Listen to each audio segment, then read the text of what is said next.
The more important to your soul's growth, the stronger the resistance will be. That's absolutely true. And what I meant by that was that when we conceive an idea for something we want to do, a movie we want to make or a book we want to make, it's not like at all like what the fantasy was. Oh, I'm really charged up. It's going to be great.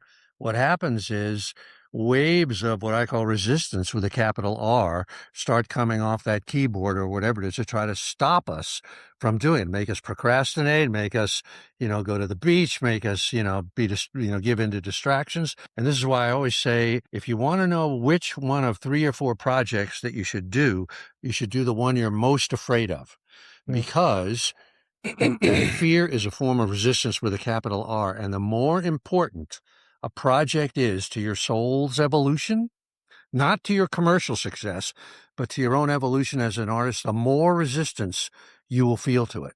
So, in other words, the thing that you really should be doing is going to be the hardest and is going to punch you in the face the hardest, which is why so many artists have such a hardcore professional attitude, because they have to have it to be able to kind of stand up to that resistance that's trying to push them away from doing their project, whatever it is.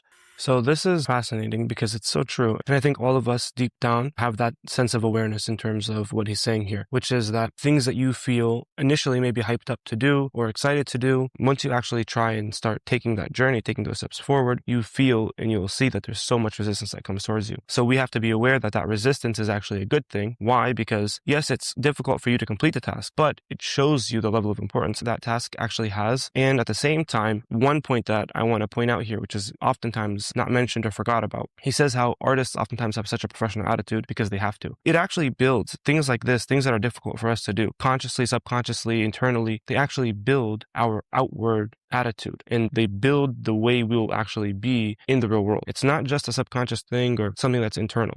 It's actually something that's very outward. It's something that you will benefit from and that you'll be able to apply and implement to others as well. So when you're speaking with somebody, a type of reassurance that you might have might actually come from work and effort that you've put in internally. So this is something that I definitely wanted to emphasize on.